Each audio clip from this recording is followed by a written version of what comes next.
പുത്തൂരിൽ സംശയാസ്പദമായി യുവാവ് മരണപ്പെട്ടു. ആശുപത്രിയിൽ എത്തിച്ചതിന് ശേഷം കൂടെയുണ്ടായിരുന്ന യുവാവിനെ കാണാനില്ല. പുത്തൂർ പൊരീക്കൽ ഇടവട്ടം ഗോകുലത്തിൽ 35 വയസ്സുള്ള ഗോകുൽനാഥ് GR ആണ് മരണപ്പെട്ടത്.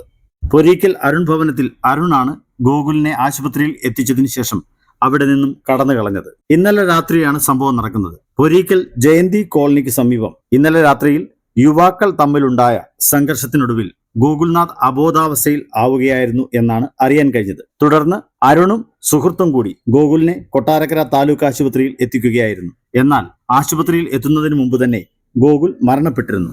സംശയം തോന്നിയ ഡോക്ടർ പോലീസിനെ വിവരമറിയിക്കുകയായിരുന്നു. പുത്തൂർ പോലീസ് കേസെടുത്ത് അന്വേഷണം ആരംഭിച്ചു. മരണപ്പെട്ട ഗോകുലിന്റെ ഇരുചക്ര വാഹനം സംഘർഷം നടന്നു എന്ന് പറയപ്പെടുന്ന സ്ഥലത്തു നിന്നും പോലീസ് കണ്ടെടുത്തു. ഈ പ്രദേശം ലഹരി ഉപയോഗിക്കുന്നവരുടെ താവളമാണെന്നും സ്ഥിരമായി ഇവിടെ ഇതുപോലെയുള്ള പ്രശ്നങ്ങൾ ഉണ്ടാവാറുണ്ട് എന്നും പ്രദേശവാസികൾ പറഞ്ഞു. മൃതദേഹം കൊട്ടാരക്കര താലൂക്ക് ആശുപത്രിയിൽ നിന്നും നിയമ നടപടികൾക്കായി പാരിപ്പള്ളി മെഡിക്കൽ കോളേജിലേക്ക് കൊണ്ടുപോയി.